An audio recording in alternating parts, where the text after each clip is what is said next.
죽지 않을 수 있다고? 그건 축복이 아니라 저주였다. 조선 땅 109년 왕실 도자기를 굽던 한 명장이 있었습니다. 그는 죽은 아내를 그리워한 나머지 금기를 어기고 말았습니다. 산신령에게 받은 3가지 그릇, 혼을 가두는 항아리, 죽은 자를 비추는 거울, 그리고 영원히 꺼지지 않는 불씨를 품은 병. 그는 이것으로 불멸을 손에 넣었죠. 하지만 그가 깨닫지 못한 게 있었습니다. 죽음을 거부하면 삶도 멈춘다는 것을. 곧 이 땅에는 죽고 싶어도 죽지 못하는 이들이 넘쳐났고 조선 팔도가 살아있는 지옥으로 변해갔습니다. 왕마저 불멸의 괴물이 되었고 마침내 저승의 문이 열렸습니다. 강림대왕이 내려온 그날 한장이는 마지막 선택을 해야 했습니다. 이번 영상에서는 불멸을 꿈꾸다 세상을 저주로 물들인 한 도공의 참회와 구원에 대해서 들려드리겠습니다. 지금부터 이야기를 시작하려고 합니다. 시작하기 전에 구독과 좋아요 부탁드려요. 109년 광화요. 조선 땅에서 가장 정교한 도자기가 탄생하는 곳이었습니다. 왕실에 진상되는 백자며 청자가 모두 이곳에서 구워졌죠. 그 가마의 주인은 한결이라는 50대 도공이었습니다. 한결은 한때 조선 팔도에서 손꼽히는 명장이었어요. 그의 손끝에서 탄생한 도자기는 마치 살아 숨쉬는 듯했고 유약의 빛깔은 달빛을 머금은 듯 영롱했습니다. 하지만 3년 전 아내 연하가 폐병으로 세상을 떠난 뒤 그의 삶은 완전히 달라졌습니다. 스승님, 오늘도 밤새 가마에 불을 지피실 겁니까? 20살 제자 도윤이 걱정스런 눈빛으로 물었습니다. 한결은 대답 대신 묵묵히 장작을 가마에 넣었습니다. 그의 얼굴엔 3년째 잠을 제대로 자지 못한 흔적이 역력했죠. 도윤아, 불이 꺼지면 모든 게 끝나는 거야. 한결의 목소리는 메마른 흙처럼 갈라져 있었습니다. 도윤은 스승의 말뜻을 알 수 없었지만 그 눈빛에서 깊은 슬픔을 읽을 수 있었습니다. 그날 밤 7월 장마가 시작되었습니다. 빗줄기가 하늘에 구멍이라도 난 듯 쏟아졌죠. 번개가 백운산을 때리고 천둥이 온 마을을 뒤흔들었습니다. 도윤은 비를 피해 일찍 돌아갔고 한결은 홀로 가마를 지키고 있었습니다. 쿠르릉. 갑자기 가마 밖에서 요란한 소리가 났습니다. 한결이 밖을 내다보니 마당 한가운데 서 있던 느티나무가 벼락을 맞아 쩍 갈라져 있었습니다. 그런데 그 갈라진 틈 사이에서 희미한 신음소리가 들려왔죠. 살려주시게. 한결이 가까이 다가가 보니 나무 틈에 백발이 성성한 노인이 끼어 있었습니다. 평범한 나무꾼처럼 보였지만 그의 옷은 빗물에 젖지 않았고 얼굴엔 이상한 광채가 흘렀습니다. 어르신, 괜찮으십니까? 한결이 온 힘을 다해 나무를 벌리려 했지만 꿈쩍도 하지 않았습니다. 그는 급히 작업장으로 뛰어가 끌과 망치를 가져왔죠. 탕, 탕, 몇 번의 망치질 끝에 나무가 벌어졌고 노인은 간신히 빠져나올 수 있었습니다. 고맙네, 젊은이. 나는 백운산을 지키는 산신이라네.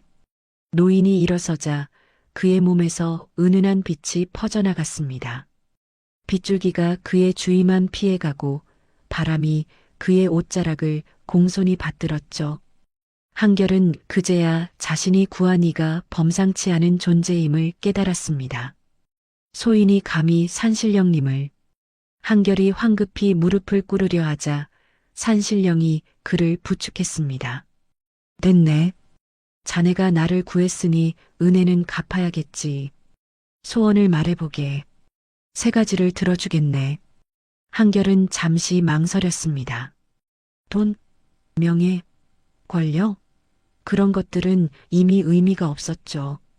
아내가 떠난 뒤로는 모든 것이 무의미했습니다. 그는 천천히 고개를 들었습니다. 첫째, 제가 만든 호랑아리에 들어간 호는 제 허락 없이는 나올 수 없게 해주십시오. 산신령의 눈썹이 살짝 움직였습니다. 평범한 소원이 아니었죠. 둘째, 제 청자 거울에 비친 자는 생명의 일부를 잃되 죽은 이의 모습을 볼 수 있게 해주십시오. 산신령의 표정이 굳어졌습니다. 이건 위험한 소원이었습니다. 마지막으로 제 흑토병 안의 불씨는 영원히 꺼지지 않게 해주십시오. 침묵이 흘렀습니다.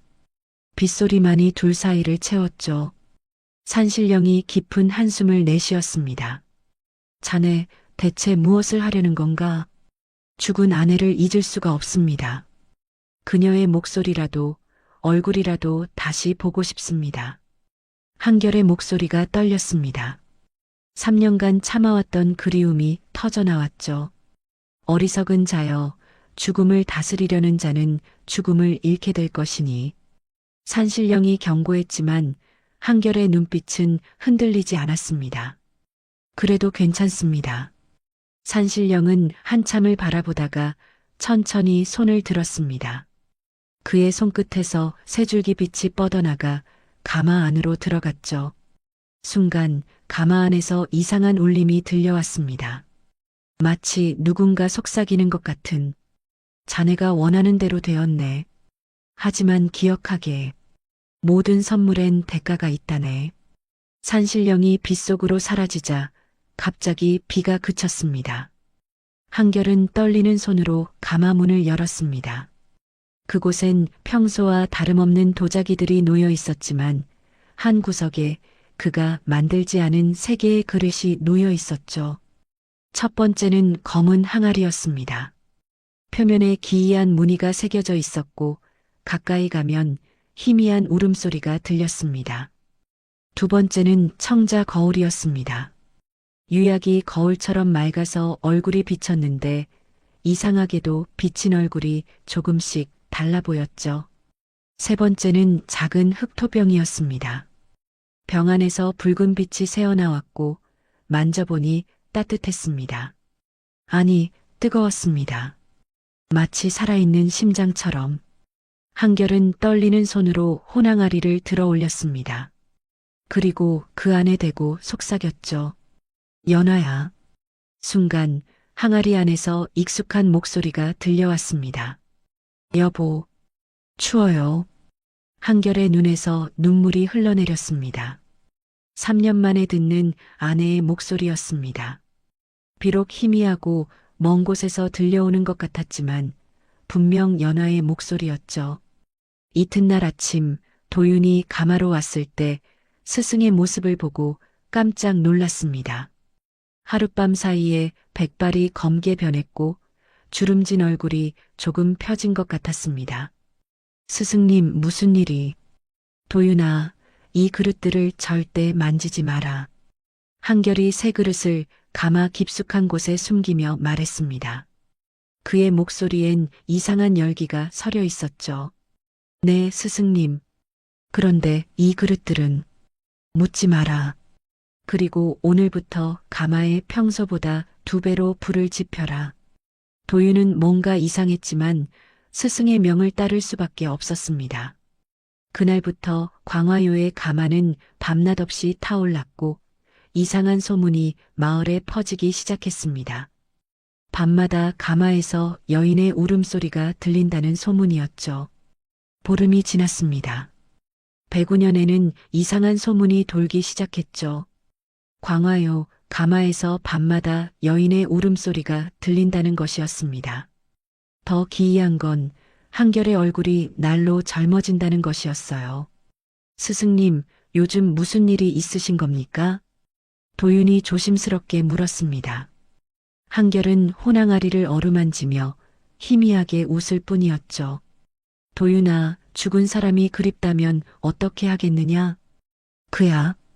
제사를 지내고 명복을 빌어야죠. 그것만으론 부족하다면? 한결의 눈빛이 이상하게 번들거렸습니다. 도윤은 등골이 서늘해졌어요. 그날 밤 한결은 가마 깊숙한 곳에서 새 그릇을 꺼냈습니다. 먼저 혼항아리에 향을 피웠죠.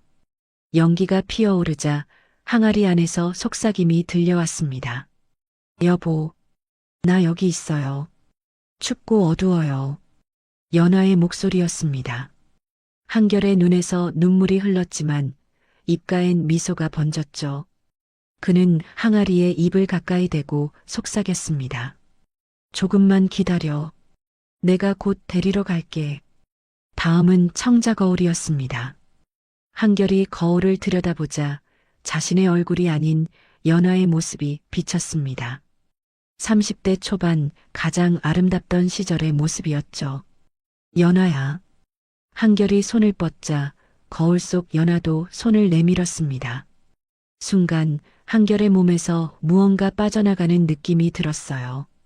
숨이 가빠지고 가슴이 조여왔지만 그는 거울에서 눈을 떼지 못했습니다. 거울을 내려놓았을 때 한결의 백발 중 일부가 다시 검어져 있었습니다. 주름도 조금 펴진 것 같았죠. 마지막으로 흑토병을 열었습니다. 병 안에는 작은 불씨가 있었는데 물을 부어도 꺼지지 않았습니다. 한결은 그 불씨를 손바닥에 올려놓았어요. 뜨거웠지만 살갗은 타지 않았습니다. 이 불이 있는 한 나는 죽지 않아. 그가 중얼거렸을 때 밖에서 급한 발소리가 들렸습니다. 한결 나으리, 큰일 났습니다.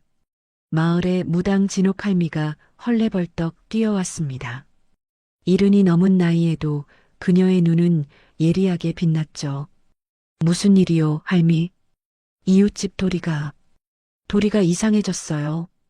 도리는 8살 난 아이였습니다. 호기심이 많아 자주 가마 근처를 서성였죠.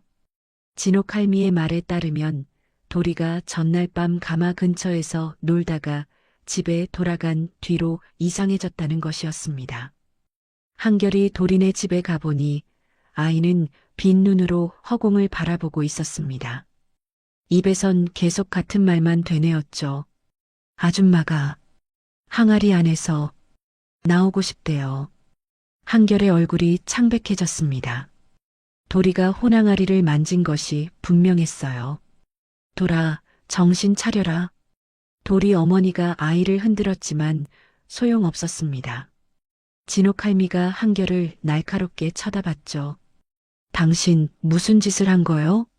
아무것도 아니요. 한결은 서둘러 돌아왔습니다. 그리고 혼항아리를 들어 명령했죠. 도리를 놓아줘. 내가 원하는 건 나야. 순간 항아리에서 차가운 바람이 불어왔습니다. 그리고 연하의 목소리가 들렸어요. 그 아이, 따뜻했어요. 살아있는 온기가. 한결은 깨달았습니다. 혼항아리가 산 사람의 정기를 빨아들인다는 것을. 그는 급히 가마로 달려가 도리가 만졌을 법한 곳에 소금을 뿌렸습니다. 다음 날 새벽 도리는 정신을 차렸습니다. 하지만 머리카락 일부가 하얗게 새어 있었죠. 스승님, 이제 그만하시죠. 도윤이 간청했습니다. 그는 밤새 지켜본 것이 있었어요. 어젯밤에 봤습니다. 스승님이 거울을 보시는 걸요. 그리고 거울 속에 있는 건 사부님이 아니었습니다. 도윤의 목소리가 떨렸습니다. 한결은 제자의 어깨를 잡았어요. 그의 손아귀 힘이 무서울 정도로 강했습니다. 내가 본 건 잊어라. 그리고 다시는 밤에 가마에 오지 마라. 하지만 스승님, 이건 명령이다. 한결의 눈이 붉게 충혈되어 있었습니다. 도윤은 처음 보는 스승의 모습에 놀라 뒷걸음쳤죠. 그날 밤 한결은 다시 실험을 시작했습니다. 이번엔 새 그릇을 한꺼번에 사용했어요. 혼항아리에 청자거울을 비추고 흑토병의 불씨를 항아리 입구에 대었습니다. 싸! 갑자기 항아리에서 엄청난 바람이 불어왔습니다. 가마 안의 모든 촛불이 꺼졌지만 흑토병의 불씨만은 더욱 밝게 타올랐죠. 그리고 거울 속에서 연하가 걸어 나오는 것처럼 보였습니다. 여보, 분명한 목소리였습니다. 한결은 손을 뻗었어요. 하지만 그의 손은 허공을 잡았을 뿐이었죠. 아직 힘이 부족해. 연하의 형체가 다시 흐려졌습니다. 한결은 절망적으로 외쳤어요. 무엇이 더 필요한 거야? 뭘 더 해야 하는 거야?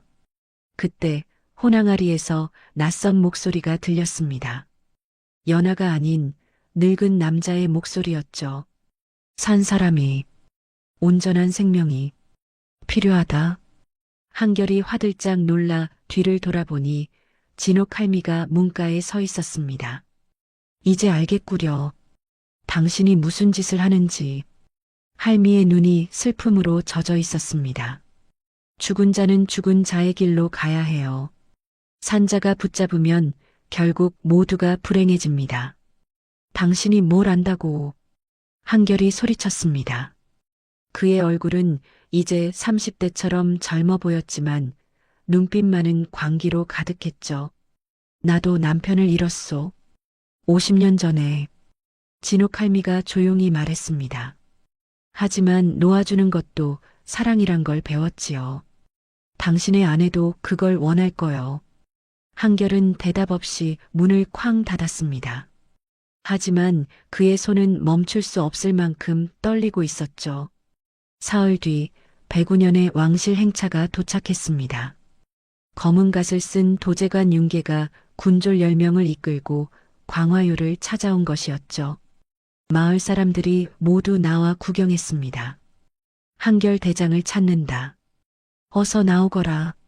윤계의 목소리가 가마터에 울려 퍼졌습니다. 도윤이 황급히 스승을 찾았지만 한결은 이미 마당에 서 있었어요. 놀랍게도 그의 모습은 40대 초반처럼 젊어 보였습니다. 소인이 한결입니다. 내가 죽은 자를 살린다는 도공이냐? 윤계의 눈이 매섭게 빛났습니다. 한결은 담담히 고개를 들었죠. 소인은 그저 그릇을 굽는 장인일 뿐입니다. 거짓말하지 마라. 마을 아이가 내 가마에서 귀신을 봤다 하더구나. 진옥할미가 나서려 했지만 군졸들이 막아섰습니다. 윤계가 말을 이었어요. 전하께서 너를 부르신다. 지금 당장 궁으로 가자. 무슨 일로? 물으면 안 될 것을 묻는구나. 전하의 명은 곧 하늘의 뜻이다. 한결은 선택의 여지가 없었습니다.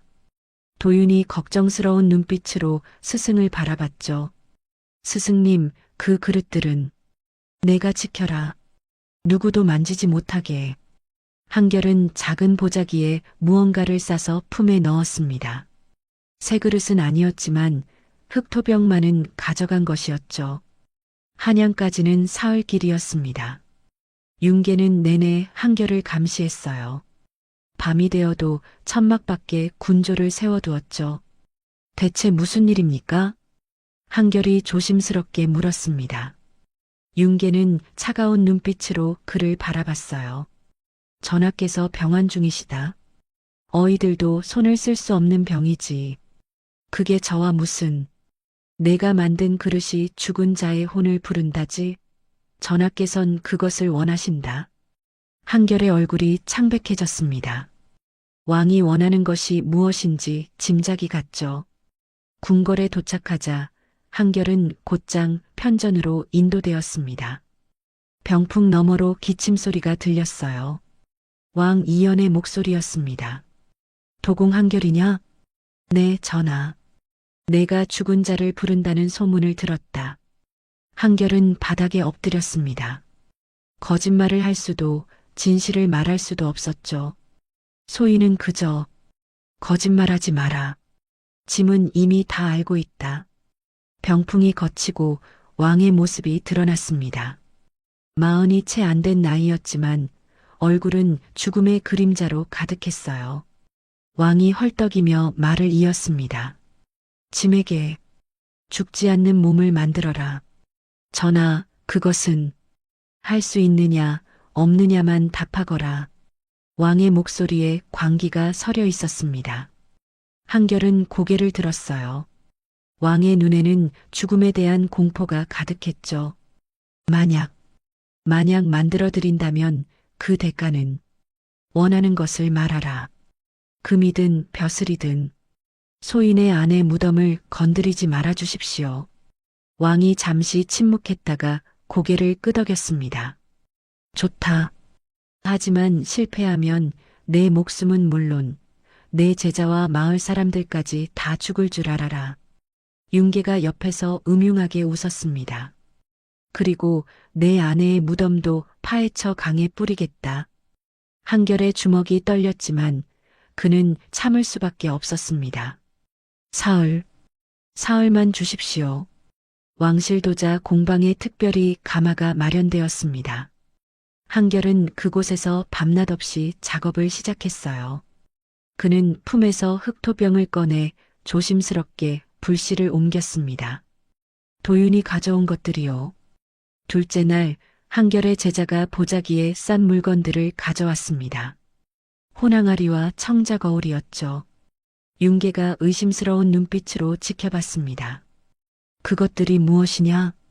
그릇을 굽는 데 필요한 도구들입니다. 한결은 거짓말을 했습니다. 하지만 윤계는 더 이상 캐묻지 않았어요. 왕의 병세가 악화되고 있었기 때문이죠. 그날 밤 한결은 왕을 위한 특별한 제기를 만들기 시작했습니다. 흙에 왕의 머리카락을 섞고 유약에는 흑토병의 재를 넣었죠. 그리고 가장 중요한 것, 전하의 숨결이 필요합니다. 한결이 완성된 항아리를 들고 왕 앞에 섰습니다. 검은색과 붉은색이 묘하게 섞인 항아리였죠. 표면에는 용 무늬가 새겨져 있었지만 자세히 보면 그것은 뱀처럼 보이기도 했습니다. 이 안에 짐의 숨을 불어넣으란 말이냐? 그러하옵니다. 3번 불어넣으시면 전하의 혼이 이 항아리에 깃들 것입니다. 왕은 망설였지만 죽음의 공포가 더 컸습니다. 그는 항아리에 입을 대고 깊게 숨을 불어넣었어요. 1번, 2번, 3번. 순간 왕의 몸이 경직되었습니다. 심장이 멈춘 것처럼 보였죠. 내관들이 비명을 질렀습니다. 전하, 전하. 하지만 다음 순간 왕의 눈이 번쩍 떠졌습니다. 그런데 그 눈빛이 이상했어요. 살아있지만 죽은 것 같은, 죽었지만 살아있는 것 같은 짐이 보인다. 왕이 허공을 바라보며 중얼거렸습니다. 저승이 보인다. 하지만 갈 수가 없어. 한결이 무릎을 꿇었습니다. 전하, 이제 죽음이 전하를 가져갈 수 없습니다. 하지만 전하도 진정한 삶을 살 수는 없습니다. 삶과 죽음 사이에 계실 뿐입니다. 왕이 웃었습니다. 공허한 웃음이었죠. 상관없다. 죽지만 않으면 되는 것이다. 그날부터 궁궐에 이상한 일들이 일어났습니다. 왕이 있는 곳의 촛불은 꺼지지 않았고 꽃은 시들지 않았어요. 하지만 새들은 그곳을 피해 날았고 개들은 왕을 보면 슬피 울었습니다. 내 놈 대체 무슨 짓을 한 거냐? 윤계가 한결의 멱살을 잡았습니다. 전하께서 원하신 것을 드렸을 뿐입니다. 이게 원하신 거였을까? 이 괴물 같은 모습이? 한결은 차갑게 웃었습니다. 죽음을 거부하면 삶도 온전할 수 없는 법이요. 도제관께서도 아시지 않습니까? 윤계는 한결을 놓아주며 명령했습니다. 전하를 원래대로 돌려놓아라. 당장? 그럴 수 없습니다. 이미 시작된 일은 되돌릴 수 없어요. 그때 왕이 들어왔습니다. 아니, 정확히는 걸어 들어온 것이 아니라 미끄러지듯 들어왔죠. 그의 발이 땅에 닿지 않는 것처럼 보였습니다. 한결, 왕의 목소리가 메아리처럼 울렸습니다. 짐에게 더 강한 것을 만들어라. 이것으론 부족하다.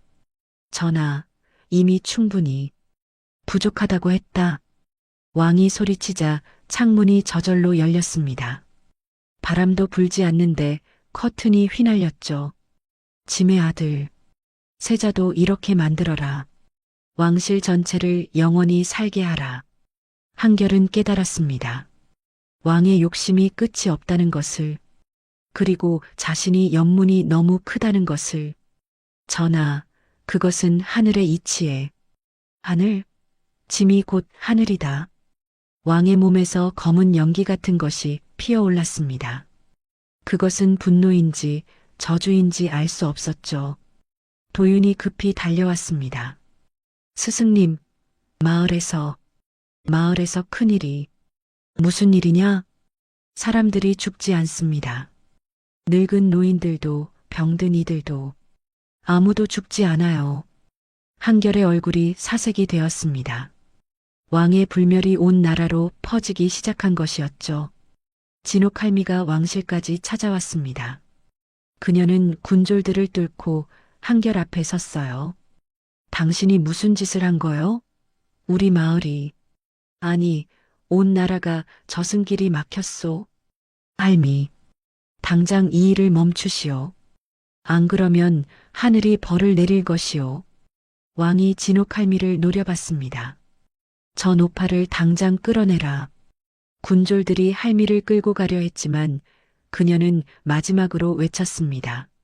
한결, 당신의 아내도 이걸 원하지 않을 거요. 연하도 편히 쉬고 싶을 거란 말이요. 한결의 몸이 굳었습니다. 연하. 그 이름을 듣자 정신이 번쩍 들었죠. 자신이 무엇을 위해 이 모든 일을 시작했는지, 그리고 지금 무엇을 하고 있는지. 그날 밤 한결은 결심했습니다. 이 모든 것을 끝내야 한다고. 한결은 궁궐에서 돌아온 뒤 광화유에 틀어박혀 있었습니다. 왕의 명령은 거부할 수 없었지만 더 이상 죄를 짓고 싶지도 않았죠. 그는 가마 앞에서 밤새 고민했습니다. 스승님, 이제 그만하시죠. 도윤이 간청했지만 한결은 이미 돌아올 수 없는 강을 건넌 것 같았어요. 도윤아, 이미 시작된 일이다. 멈출 수가 없어. 그날 밤 한결은 청자 거울을 꺼내 들었습니다. 거울 표면이 달빛처럼 맑게 빛났죠. 그는 망설이다가 천천히 거울을 들여다봤습니다. 거울 속에는 연하가 있었어요. 30대 초반 가장 아름답던 시절의 모습으로 하얀 저고리에 분홍 치마를 입고 머리에는 비녀를 꽂은 채였습니다. 여보, 거울 속 연하가 손을 내밀었습니다. 한결도 무의식적으로 손을 뻗었죠. 손가락이 거울 표면에 닿는 순간 이상한 일이 일어났습니다. 싸. 한결의 생명력이 거울로 빨려 들어가기 시작했어요. 숨이 가빠지고 심장이 불규칙하게 뛰었습니다. 하지만 동시에 그의 백발이 검어지고 주름이 펴지기 시작했죠. 스승님, 도윤이 뛰어들어 거울을 떨어뜨렸습니다. 한결은 바닥에 쓰러졌지만 그의 얼굴은 놀랍도록 젊어져 있었어요. 마치 30대로 돌아간 것처럼. 대체 무슨 일을? 도윤이 경악했습니다. 한결이 천천히 일어났어요. 그의 눈빛이 이상했습니다. 살아있지만 텅 빈 것 같은, 젊지만 늙은 것 같은. 나는 이제 반만 살아있는 것 같구나. 한결이 자신의 손을 내려다봤습니다. 손등의 혈관이 푸르게 비쳤지만 맥박은 거의 느껴지지 않았죠. 이제 마지막이다. 그는 흑토병을 꺼냈습니다. 병 안에 불씨가 심장처럼 붉게 뛰고 있었어요. 한결은 망설임 없이 병마개를 열었습니다. 스승님, 안 됩니다. 도윤이 막으려 했지만 늦었습니다. 불씨가 한결의 가슴으로 날아들었어요. 순간 그의 몸이 불길에 휩싸였습니다. 으악! 한결이 비명을 질렀지만 그의 몸은 타지 않았어요. 불길은 그의 피부를 태우는 대신 몸속으로 스며들었습니다. 심장 부분이 붉게 빛나기 시작했죠. 진옥할미가 소리를 듣고 달려왔습니다. 세상에, 당신 대체 무슨 짓을? 한결이 천천히 일어섰습니다. 그의 몸에서 열기가 뿜어져 나왔지만 그는 아무렇지도 않은 듯 서 있었어요. 이제 나는 죽지 않아. 불도 물도 칼도 나를 해치지 못해. 그가 손을 들자 가마의 불길이 그의 손끝으로 모여들었습니다. 불을 다루는 것이 마치 물을 만지듯 자연스러웠죠. 하지만 당신은 이미 죽은 거나 마찬가지요. 진옥할미가 슬픈 눈으로 말했습니다. 심장은 뛰지만 영혼은 죽었고 몸은 살았지만 마음은 죽었소. 한결은 대답하지 않았습니다. 그저 호랑아리를 바라볼 뿐이었죠. 다음 날 아침 놀라운 소식이 전해졌습니다. 왕이 세자와 왕비 그리고 모든 왕족들을 불멸로 만들겠다고 선포한 것이었어요.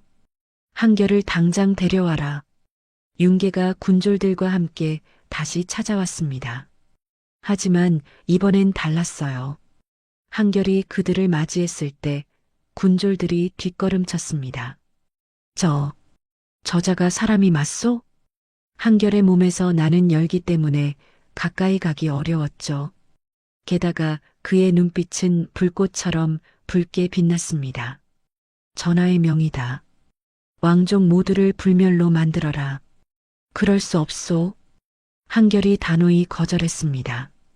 감히 왕명을 거역하겠다는 거냐? 이미 충분히 많은 이들이 고통받고 있소. 더 이상은 안 돼. 윤계가 칼을 뽑아 한결을 찔렀습니다. 하지만 칼날이 한결의 몸을 관통했음에도 피 한 방울 나오지 않았어요. 상처는 즉시 아물었습니다. 괴물. 군졸들이 도망쳤습니다. 윤계도 놀라 주저앉았죠. 이제 알겠소? 나는 이미 사람이 아니오. 한결이 씁쓸하게 웃었습니다. 그때 도윤이 숨을 헐떡이며 뛰어왔어요. 스승님, 마을 전체가 무슨 일이냐? 아무도 죽지 않습니다. 병든 노인들이 고통 속에서 울부짖고 있어요. 한결이 마을로 나가보니 끔찍한 광경이 펼쳐져 있었습니다. 죽어야 할 시간이 지난 노인들이 살아있는 시체처럼 누워 있었고 부러진 뼈를 가진 짐승들이 절뚝거리며 돌아다녔어요. 제발 죽게 해주오. 한 노인이 한결의 옷자락을 붙잡았습니다. 석 달째 이렇게 누워만 있소. 숨은 쉬는데 죽을 수가 없어. 한결은 비로소 자신이 저지른 일의 무게를 실감했습니다. 불멸은 축복이 아니라 저주였던 것이죠. 진옥할미가 다가왔습니다. 이제 깨달았소? 당신이 연문이 얼마나 큰지. 할미, 어떻게 해야? 당신이 시작했으니 당신이 끝내야지. 하지만 그 대가는 할미가 말을 잇지 못했습니다. 한결도 알고 있었어요.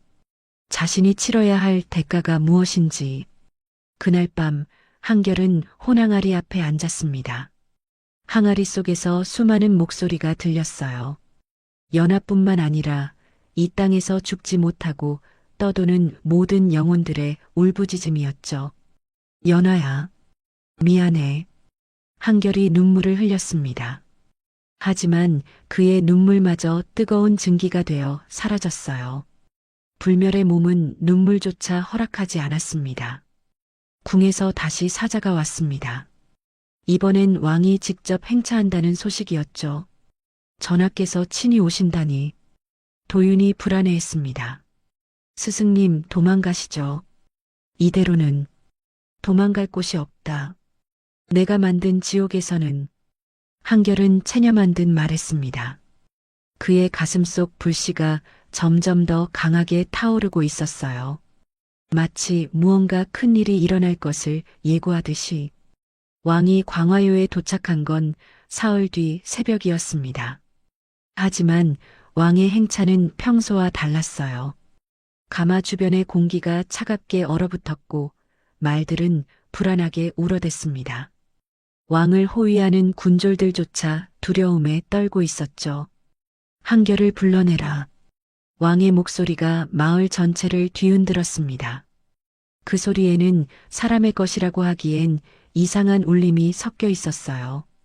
한결이 가마에서 나왔습니다. 그의 모습을 본 백운현 사람들이 경악했죠.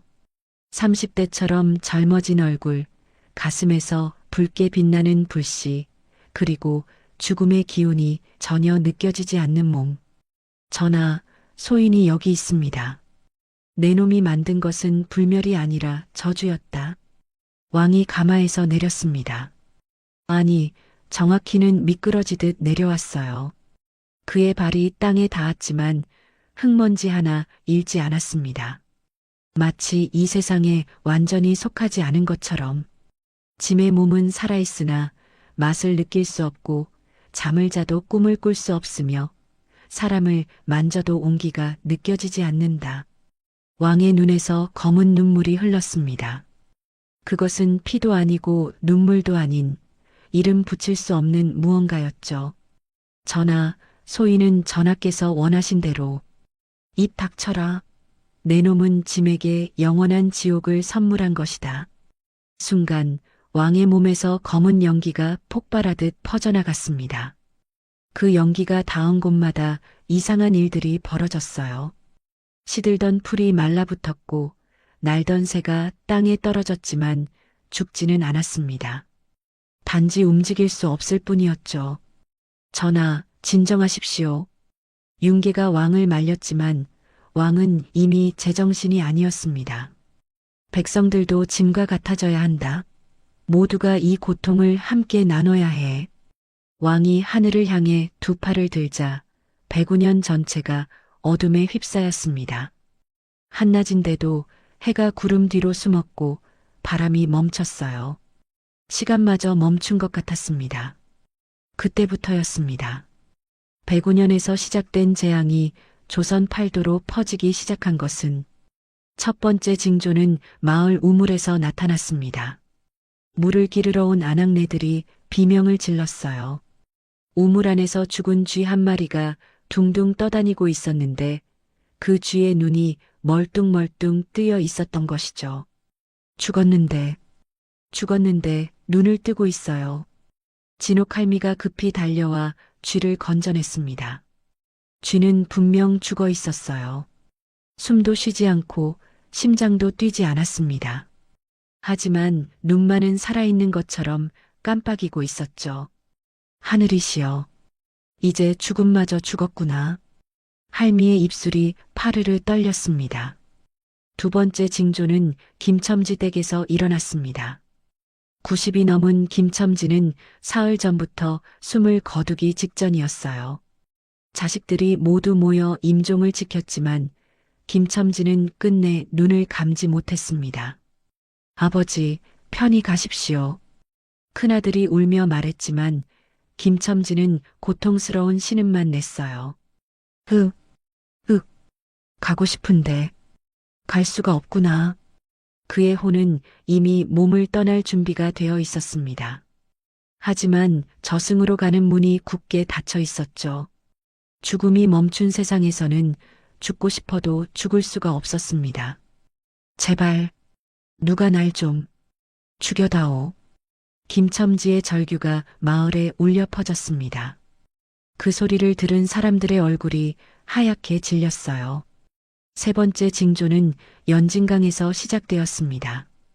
강에서 고기를 잡던 어부들이 그물을 올렸을 때 그 안에는 죽은 지 며칠 된 물고기들이 가득했어요. 썩어서 냄새가 고약했지만 그 물고기들은 여전히 입을 벙긋거리고 있었습니다. 이게 대체 무슨... 어부 중 하나가 물고기를 집어들었다가 비명을 질렀습니다. 썩은 물고기가 그의 손을 물어뜯은 것이죠.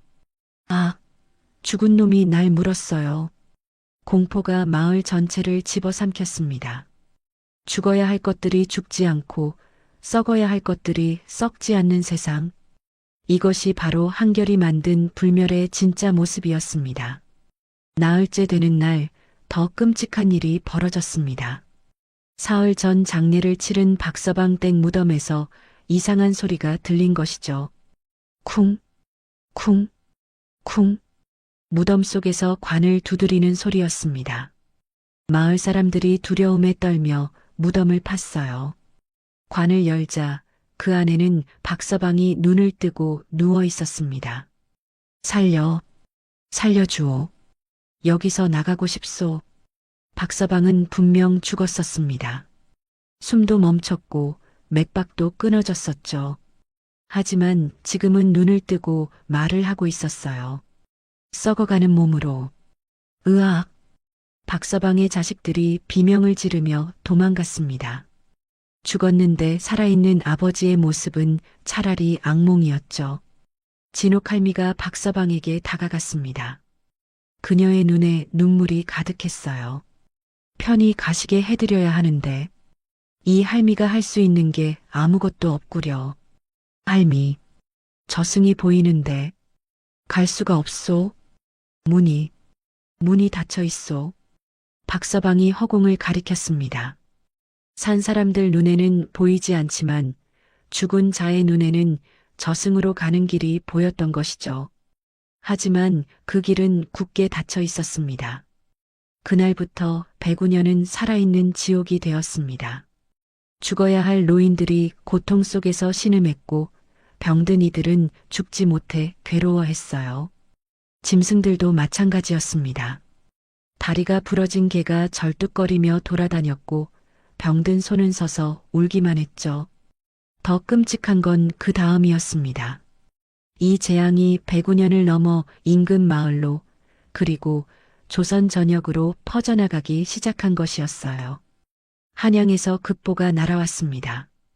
궁궐의 대신 중 한 명이 병으로 죽었는데 시신이 썩지 않고 눈을 뜨고 있다는 것이었죠. 전라도에서는 역병으로 죽은 사람들이 무덤에서 나오려 한다는 보고가 들어왔습니다. 이 나라 전체가 무덤이 되어가고 있소. 윤계가 절망적으로 중얼거렸습니다. 그도 이미 느끼고 있었어요. 자신의 몸이 조금씩 이상해지는 것을. 밥을 먹어도 배가 고프지 않고 물을 마셔도 목이 마르지 않았습니다. 마치 자신도 서서히 불멸의 저주에 물들어가는 것 같았죠. 닷새째 되는 날 밤 한결의 가마 앞에 사람들이 모여들었습니다. 109년의 모든 주민이었어요. 그들의 눈빛은 공포와 분노로 가득했습니다. 한결, 나와라. 내 놈 때문에 우리가 이 꼴이 됐다. 당장 원래대로 돌려놓지 못할까? 한결이 밖으로 나왔습니다. 그의 모습을 본 사람들이 뒷걸음질 쳤어요. 한결의 몸에서 뿜어져 나오는 열기 때문이었죠. 미안하오. 정말 미안하오. 한결이 무릎을 꿇었습니다. 50평생을 살며 한 번도 굽히지 않았던 그의 자존심이 산산조각 났어요. 미안하다고다냐? 한 노인이 지팡이를 던졌습니다. 지팡이가 한결의 머리를 맞았지만 상처 하나 나지 않았어요. 우리 아버지가 보름째 죽지 못해 고생하고 계신다. 내 놈이 책임져라. 내 아들이 병으로 앓는데 차라리 죽는 게 나을 텐데 죽지를 못해. 이게 다 내 놈 때문이야. 사람들의 원성이 하늘을 찔렀습니다. 한결은 고개를 들 수 없었어요. 진옥할미가 사람들을 막아섰습니다. 그만들 하시오. 이미 엎질러진 물이오. 할미는 저자 편이십니까? 편이 아니라 이제 남은 건 저 사람이 스스로 끝내는 것뿐이요. 할미가 한결을 똑바로 바라봤습니다. 한결, 당신도 알고 있지 않소? 이 일을 끝낼 수 있는 건 시작한 당신뿐이라는 것을. 한결이 천천히 고개를 들었습니다. 그의 눈에는 더 이상 광기도 집착도 없었어요. 오직 깊은 참회만이 남아 있었습니다. 그때였습니다. 하늘에서 천둥 소리가 울려 퍼졌어요. 하지만 번개는 치지 않았습니다. 그저 먹구름만이 백운산 위로 몰려왔죠. 무엇이 오고 있소? 진옥할미가 하늘을 올려다보며 중얼거렸습니다. 구름 사이로 무언가가 내려오고 있었어요. 거대한 그림자가 마을을 뒤덮었습니다. 그것은 검은 갑옷을 입은 장군의 형상이었어요. 저승의 군대가 내려오고 있구나. 한결이 떨리는 목소리로 말했습니다. 109년의 모든 사람이 무릎을 꿇었습니다. 산자도, 죽지 못한 자도 모두 그들은 본능적으로 알았어요. 저 존재 앞에서는 그 어떤 불멸도 소용없다는 것을. 하늘에서 목소리가 내려왔습니다. 천둥보다 크고 바람보다 깊은 목소리였죠. 하늘의 이치를 어지럽힌 자는 누구냐? 한결이 떨리는 손을 들었습니다. 소인, 도공 한결이옵니다. 내 놈이 만든 것은 생명이 아니라 저주다. 죽음이 없는 곳에 삶도 없느니라. 구름이 걷히고 마침내 그 존재의 모습이 드러났습니다. 불꽃처럼 이글거리는 검은 갑옷, 1000명의 저승사자를 거느린 위용, 그리고 삶과 죽음을 심판하는 차가운 눈빛. 저승의 모든 군대를 이끄는 강림대왕이었습니다. 한결은 깨달았습니다. 이제 진짜 심판이 시작된다는 것을, 그리고 자신이 치러야 할 대가가 얼마나 무거운지를. 도윤이 스승 앞에 섰습니다. 스승님, 제가 함께. 안 돼, 도윤아. 이건 내가 혼자 감당해야 할 일이다. 한결이 제자의 어깨를 잡았습니다. 그의 손이 마지막으로 사람의 온기를 전하고 싶어 하는 것 같았지만 이미 그의 몸은 불멸의 저주로 차가워진 뒤였습니다. 마을 전체가 숨을 죽이고 지켜보는 가운데 한결은 천천히 강림대왕을 향해 걸어갔습니다. 그의 뒤로는 죽지 못해 고통받는 수많은 홀령들이 따라왔어요. 제발, 우릴 데려가 주시오. 이제 그만. 편히 쉬고 싶소. 홀령들의 애원이 바람에 실려 흩어졌습니다. 한결은 알고 있었습니다. 이제 자신이 해야 할 일이 무엇인지, 그리고 그 끝이 어디인지. 연진강의 물이 거꾸로 흐르기 시작했고 백운산의 나무들이 일제히 고개를 숙였습니다. 자연마저도 알고 있었던 것이죠. 지금 이 순간이 생과 사의 균형이 다시 맞춰지는 역사적인 순간이라는 것을. 강림대왕이 땅에 내려서는 순간 105년의 모든 것이 멈췄습니다. 바람도 구름도 사람들의 숨소리조차 얼어붙은 것 같았어요. 그의 발이 땅에 닿자 흙이 검게 변했고 풀들이 고개를 숙였습니다. 하늘의 이치를 어지럽힌 자, 앞으로 나오라. 강림대왕의 목소리는 천둥과 같았지만 동시에 얼음처럼 차갑기도 했습니다. 한결이 떨리는 다리로 앞으로 나갔어요. 소인, 도공 한결이옵니다. 한결이 무릎을 꿇으려 하자 강림대왕이 손을 들었습니다. 순간 한결의 몸이 공중에 떠올랐어요. 보이지 않는 힘이 그를 잡아올린 것이죠. 무릎 꿇을 자격조차 없다. 내 놈은 산자도 아니요 죽은 자도 아니니 어디에도 속할 수 없느니라. 강림대왕의 눈이 한결의 가슴을 꿰뚫어 봤습니다. 흑토병의 불씨가 심장 자리에서 붉게 타오르고 있었죠. 저것이 내 놈의 목숨줄이냐? 꺼지지 않는 불로 영혼을 담보받으려 했구나. 죄송하옵니다. 소인이 어리석었습니다. 죄송하다고? 내 놈의 어리석음이 얼마나 많은 홀령을 가두었는지 아느냐? 강림대왕이 소매를 휘두르자 한결의 주변에 수백 개의 형체가 나타났습니다. 투명한 그림자 같은 것들이었어요. 모두 죽었으나 저승에 가지 못한 홀령들이었죠. 보아라. 이들은 모두 내 놈 때문에 이승과 저승 사이에 갇힌 자들이다. 홀령 중 하나가 한결에게 다가왔습니다. 김첨지였어요. 90이 넘어 죽어야 했던 노인이 반투명한 형체로 서 있었습니다. 나를 좀 데려가 주시오. 제발. 이제 그만 쉬고 싶소. 또 다른 홀령이 다가왔습니다. 무덤에서 깨어난 박서방이었죠. 나는 죽었소. 분명 죽었는데 왜 아직도 이 세상에 붙들려 있단 말이오. 한결의 눈에서 눈물이 흘렀습니다. 하지만 그의 눈물은 뜨거운 증기가 되어 사라졌어요. 불멸의 몸은 슬픔조차 제대로 표현할 수 없었습니다. 대왕님, 소인이 모든 죄를 지었습니다. 이들을 제발 거두어 주십시오. 내 놈 하나의 목숨으로는 부족하다. 이미 세상의 균형이 무너졌느니라. 강림대왕이 하늘을 가리켰습니다. 하늘과 땅을 잇는 검은 선이 보였어요. 그것은 저승으로 가는 길이었습니다. 저 길이 보이느냐? 본래는 맑고 환하게 빛나야 하는 황천길이다. 하지만 지금은 검은 선이 흔들리고 있었습니다. 마치 금이 간 것처럼 불안정해 보였죠. 내 놈이 만든 불멸이 저승의 질서를 무너뜨렸다.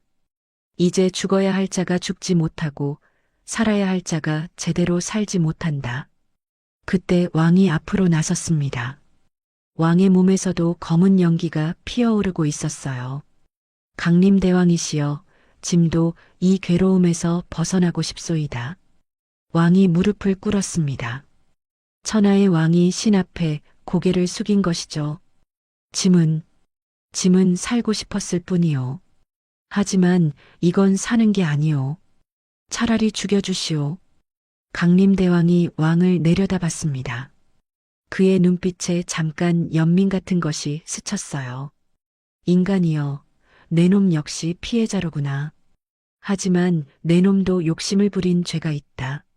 알고 있소이다. 짐이 잘못했소. 왕의 목소리가 떨렸습니다. 불멸의 몸이었지만 두려움만은 여전했던 것이죠. 진옥할미가 앞으로 나왔습니다. 70평생 무당으로 살며 수많은 혼을 위로했던 그녀였지만 강림대왕 앞에서는 그저 작은 인간일 뿐이었어요. 대왕님, 이 늙은 무당이 한 말씀 올리겠습니다. 말해보거라. 한결이는 분명 큰 죄를 지었습니다. 하지만 그 죄의 시작은 사랑이었습니다. 죽은 아내를 그리워한 마음이었지요. 사랑이라고? 그 사랑이 수천의 혼령을 가두었느니라. 그것도 사실입니다. 하지만 할미가 한결을 돌아봤습니다. 이 사람은 이미 깨달았습니다. 자신의 잘못을 알고 있고 속죄할 준비가 되어 있습니다. 강림대왕이 한결을 다시 바라봤습니다. 그것이 사실이냐? 내 놈이 진심으로 속죄하겠느냐? 한결이 고개를 들었습니다. 그의 눈빛이 확고했어요. 예. 소인은 제 목숨으로 이 잘못을 갚겠습니다. 내 놈의 목숨 하나로는 부족하다고 했느니라. 알고 있습니다. 그래서 한결이 품에서 무언가를 꺼냈습니다. 혼항아리였어요. 이 안에 소인의 아내가 있습니다. 3년 동안 놓지 못했던 소인의 집착이 담긴 항아리입니다. 한결의 손이 떨렸습니다. 하지만 그는 항아리를 땅에 내려놓았어요. 대왕님, 이제 아내를 보내려 합니다. 그리고 소인도 함께 가겠습니다. 항아리 안에서 연화의 목소리가 들려왔습니다. 여보, 이제야 나를 보내주려는 거예요? 미안하오, 연화야. 당신을 이렇게 오래 붙잡아서 괜찮아요. 이제 편히 쉴 수 있다면 저는 행복해요. 연화의 목소리가 점점 작아지더니 사라졌습니다. 항아리에서 하얀 연기가 피어올랐어요. 그것은 연화의 혼이었습니다. 강림대왕이 손을 들자 연화의 혼이 황천길로 올라갔습니다. 드디어 그녀는 자유로워진 것이죠. 잘 가시오, 연화. 한결이 하늘을 올려다보며 작별 인사를 했습니다. 좋다. 내 놈의 진심을 보았다. 강림대왕이 한결 앞으로 다가왔습니다. 하지만 내 놈이 치러야 할 대가는 여전히 무겁다. 세상을 원래대로 돌리려면 내 놈의 모든 것을 내놓아야 하느니라. 무엇이든 하겠습니다. 첫째, 내 놈의 젊음을 돌려놓아라. 강림대왕이 한결의 이마에 손가락을 댔습니다. 순간 한결의 검은 머리가 하얗게 변하기 시작했어요. 피부에 주름이 생기고 허리가 굽었습니다. 30대였던 외모가 다시 50대로, 아니 60대로 늙어갔죠. 둘째, 내 놈의 불멸을 버려라. 강림대왕의 손이 한결의 가슴을 향했습니다. 흑토병의 불씨가 떨리기 시작했어요. 아! 한결이 비명을 질렀습니다. 가슴속에서 뜨거운 불씨가 빠져나가는 고통이었죠. 불씨는 강림대왕의 손바닥 위로 날아와 사라졌습니다. 한결의 가슴에서 불빛이 사라졌어요. 심장이 다시 평범하게 뛰기 시작했습니다. 그는 다시 죽을 수 있는 몸이 된 것이죠. 마지막으로 강림대왕이 잠시 말을 멈췄습니다. 내 놈의 마지막 소원을 말해보라. 죽기 전에 꼭 해야 할 일이 있느냐? 한결이 천천히 고개를 들었습니다. 하룻밤만 주십시오. 이 죄를 갚을 무언가를 만들고 싶습니다. 무엇을 만들겠느냐? 소리를 만들겠습니다. 죽은 자들의 길을 밝힐 소리를, 혼의 항아리를 다시 구워 소리통을 만들겠습니다. 강림대왕이 고개를 끄덕였습니다. 좋다. 해가 뜨기 전까지 시간을 주마. 하지만 해가 뜨면 내 놈은 나와 함께 저승으로 가야 한다. 감사옵니다, 대왕님. 한결이 깊이 절을 했습니다. 강림대왕과 저승사자들이 구름 위로 올라가 한결을 지켜보기 시작했어요. 도윤이 스승에게 달려왔습니다. 스승님, 도윤아, 이제 마지막 작품을 만들어야겠구나. 한결의 눈빛이 다시 장인의 눈으로 빛났습니다. 비록 늙고 병든 몸이 되었지만 그의 손은 여전히 살아있었어요. 스승님, 제가 도와드리겠습니다. 고맙다, 도윤아. 그럼 가마에 불을 지펴라. 이번이 진짜 마지막 불이다. 105년의 가마에서 다시 불길이 타오르기 시작했습니다.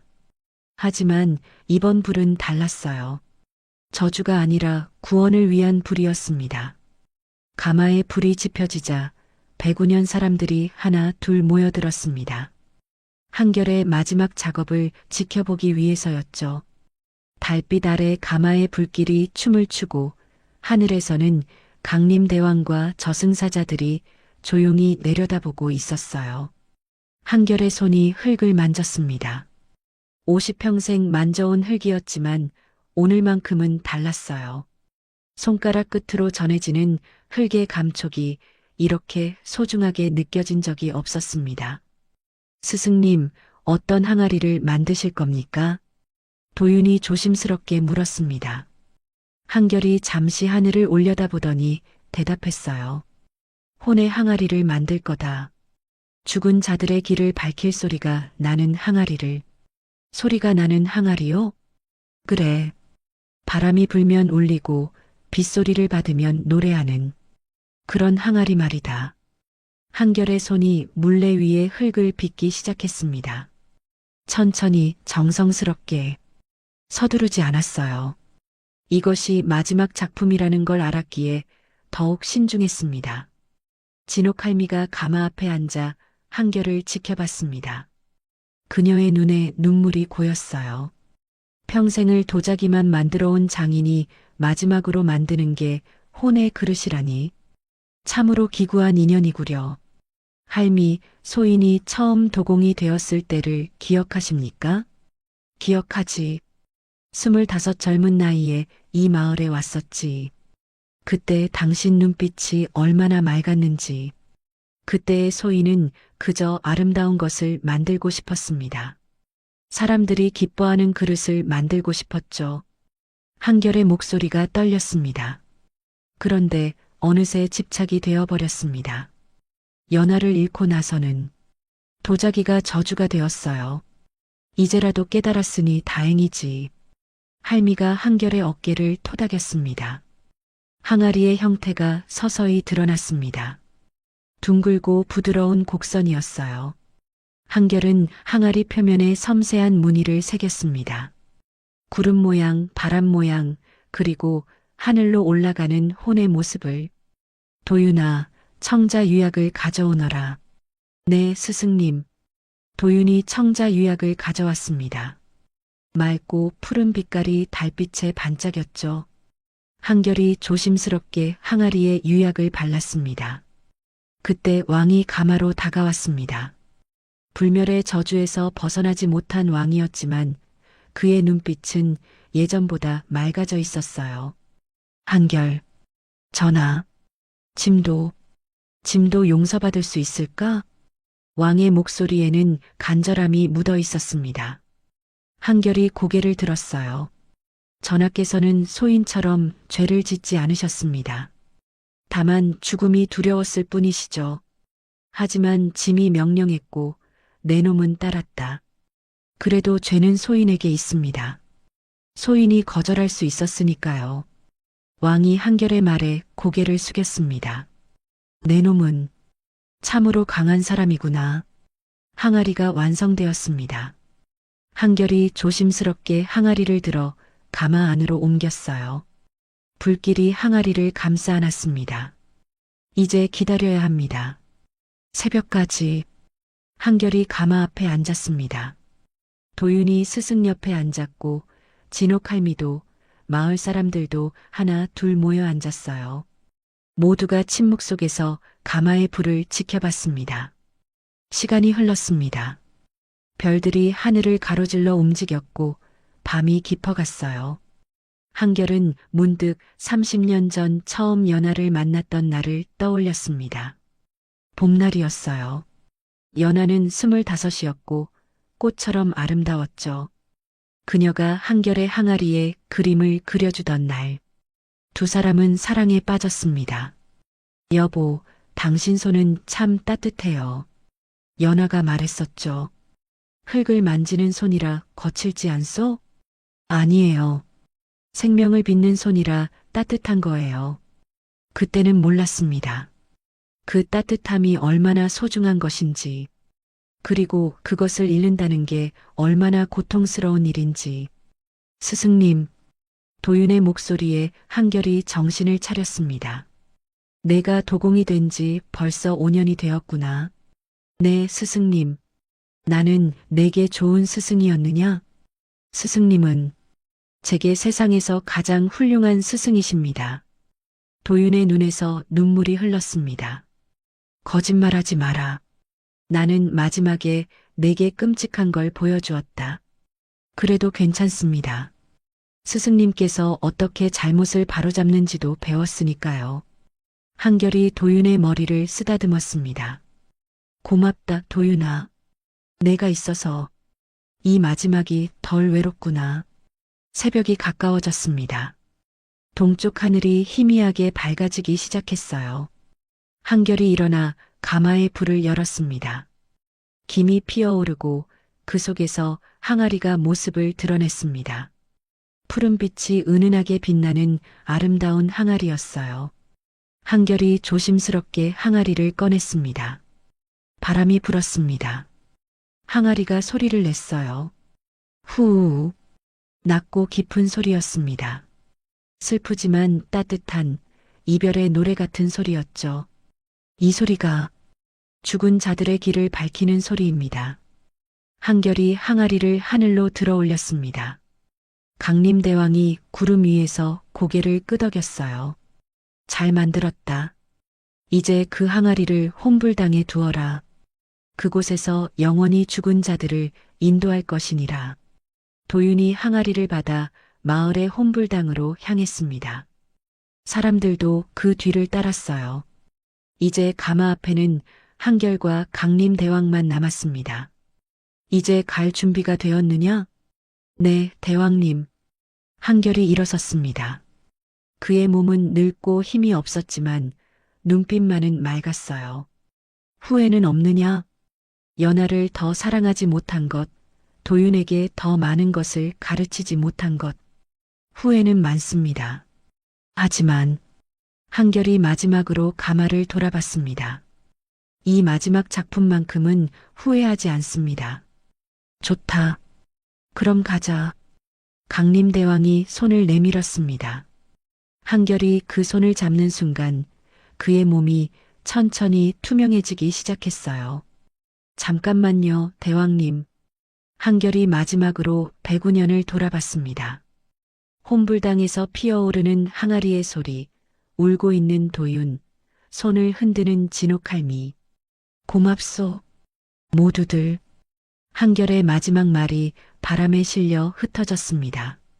한결이 사라진 뒤 백운현에는 고요가 찾아왔습니다.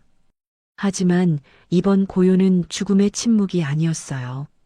다시 살아 숨쉬기 시작한 세상의 평화로운 고요였습니다. 해가 떠올랐습니다. 동쪽 하늘이 붉게 물들고 연진강의 아침 안개가 피어올랐어요. 김첨지가 조용히 눈을 감았습니다. 이번에는 진짜 평온하게 고통 없이 떠났죠. 아버지, 편히 가십시오. 큰아들이 울먹이며 아버지의 손을 잡았습니다. 김첨지의 얼굴에는 미소가 어려 있었어요. 마침내 갈 수 있게 된 것에 대한 감사의 미소였습니다. 무덤 속의 박서방도 조용히 잠들었습니다. 더 이상 관을 두드리는 소리도 괴로운 신음도 들리지 않았어요. 그의 혼은 황천길을 따라 저승으로 향했습니다. 백운현뿐만이 아니었습니다. 조선 팔도 곳곳에서 멈췄던 죽음이 다시 흐르기 시작했어요. 고통 속에서 죽지 못했던 이들이 평온을 찾았고 갇혀있던 혼령들이 자유를 얻었습니다. 혼불당에 모신 항아리가 바람에 울었습니다. 후, 그 소리를 들은 혼령들이 하나 둘빛이 되어 하늘로 올라갔어요. 항아리의 소리가 그들을 인도하는 것이었죠. 도윤이 혼불당 앞에 앉아 하늘을 올려다봤습니다. 눈물이 멈추지 않았어요. 스승님, 잘 가셨습니까? 진옥할미가 도윤의 곁에 앉았습니다. 울지 마라, 도윤아. 내 스승은 마지막에 진정한 장인이 되었다. 하지만 할미, 저는 이제 혼자가 아니다. 할미가 항아리를 가리켰습니다. 저 항아리 속에 내 스승의 혼이 담겨 있다. 바람이 불 때마다, 비가 올 때마다 내 스승이 내게 말을 걸 것이다. 정말 그럴까요? 그럼. 그리고 내가 도자기를 만들 때마다 스승의 손길을 느낄 게다. 도윤이 눈물을 닦았습니다. 할미의 말이 맞았어요. 항아리 소리를 듣고 있으면 정말 스승이 곁에 있는 것 같았습니다. 궁궐에서도 변화가 일어났습니다. 왕 이연이 침전에 누워 있었어요. 강림대왕이 마지막으로 그를 찾아왔습니다. 내 놈의 수명도 다했다. 알고 있소이다, 대왕님. 왕이 편안한 얼굴로 대답했습니다.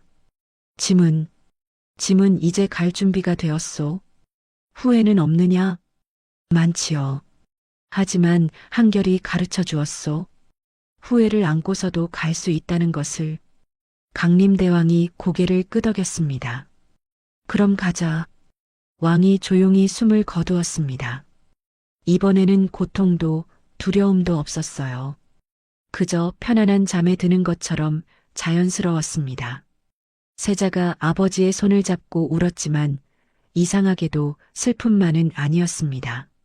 아버지가 마침내 평화를 찾았다는 안도감도 함께였죠. 한 달이 지났습니다. 백운현 광화요에 다시 연기가 피어올랐습니다. 도윤이 가마에 불을 지핀 것이었어요. 스승이 떠난 뒤 처음으로 만드는 도자기였습니다. 스승님, 잘 보고 계십시오. 제가 이제 홀로 서기를 하겠습니다. 도윤의 손이 흙을 빚었습니다. 처음에는 떨렸지만 점차 안정을 찾았어요. 스승이 가르쳐준 대로 천천히 정성스럽게. 바람이 불자 혼불당의 항아리가 울었습니다. 후, 도윤이 미소 지었습니다. 스승이 격려하는 것 같았어요. 1년이 흘렀습니다. 백운현에는 새로운 전설이 생겼습니다. 죽은 이가 있으면 혼불당의 항아리 앞에서 기도를 올린다는 것이었어요. 그러면 항아리가 울고 그 소리를 따라 죽은 이의 혼이 평온히 저승으로 간다는 이야기였죠. 진옥할미가 혼불당을 지키는 무당이 되었습니다. 그녀는 매일 아침 항아리에 향을 피우고 기도를 올렸어요. 한결, 내가 남긴 이 항아리가 얼마나 많은 이들을 위로하는지 아느냐. 항아리가 대답이라도 하듯 잔잔하게 울었습니다. 도윤은 이제 제법 훌륭한 도공이 되었습니다. 그의 손에서 나온 도자기는 스승만큼은 아니었지만 사람들의 마음을 따뜻하게 했어요. 어느 날 젊은 처자가 광화유를 찾아왔습니다. 도공님, 혼례를 앞두고 있는데 부부한 한 쌍을 만들어 주실 수 있습니까? 물론입니다. 어떤 것을 원하십니까?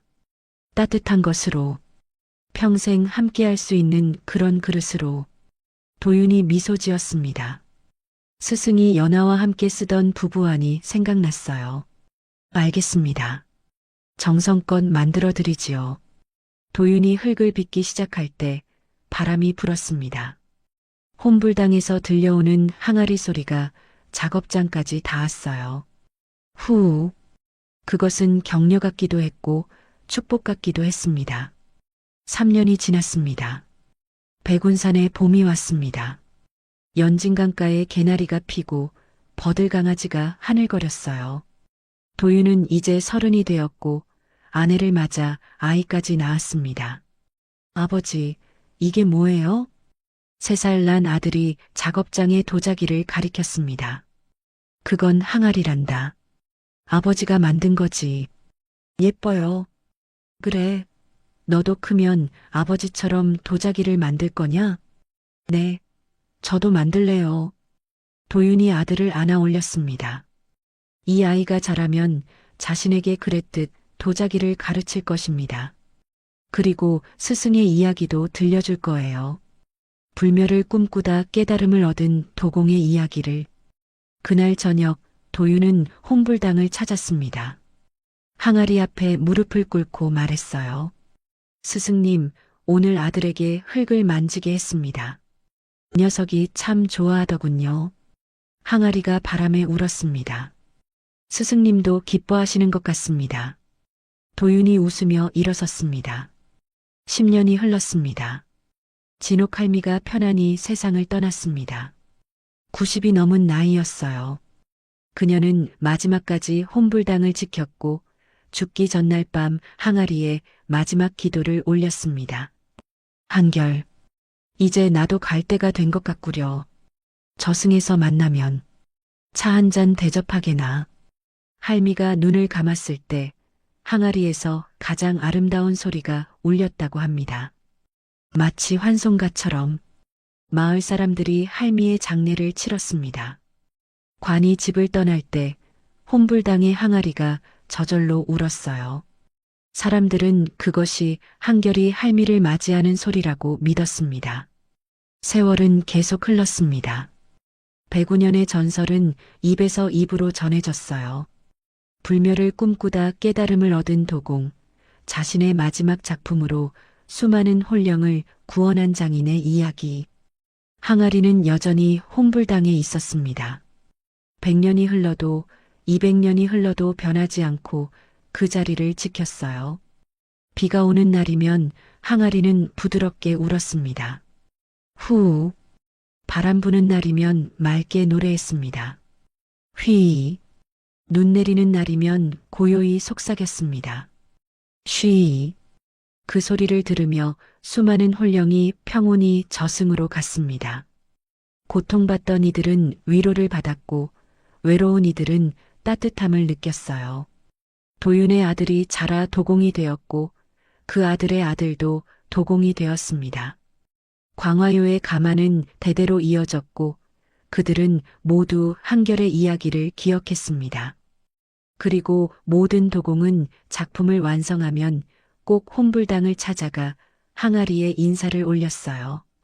선대 스승님, 오늘도 정성껏 만들었습니다. 항아리는 언제나 따뜻하게 대답했습니다. 후, 지금도 109년에 가면 그 항아리를 볼 수 있다고 합니다. 푸른빛이 은은하게 빛나는 아름다운 항아리. 바람이 불면 노래하고 비가 오면 위로하며 눈이 내리면 속삭이는 혼의 항아리. 그것은 단순한 도자기가 아니었습니다. 한 장인의 참회요, 사랑이요, 마지막 선물이었죠. 사람들은 말합니다. 항아리 소리를 들으면 마음이 편안해진다고. 죽음이 두렵지 않게 된다고. 죽은 이를 보내는 것이 슬프지만은 않게 된다고. 그리고 가끔, 아주 가끔 항아리 소리에 섞여 다른 목소리가 들린다고 합니다. 괜찮소? 죽음은 끝이 아니라 쉼이요. 두려워하지 마시오. 그것이 한결의 목소리인지 연하의 목소리인지는 아무도 모릅니다. 하지만 분명한 건 그 목소리를 들은 이들은 모두 평온한 얼굴로 미소 짓는다는 것입니다. 오늘도 105년 혼불당에서는 향 연기가 피어오르고 항아리는 바람에 울고 있습니다.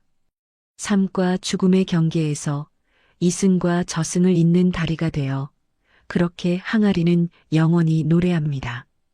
한결의 마지막 작품이자 가장 위대한 작품이 혼을 위로하는 항아리의 노래가. 오늘 준비한 이야기는 여기까지입니다. 오늘도 많이 행복하시고 건강한 하루 보내세요. 춘풍야담이었습니다.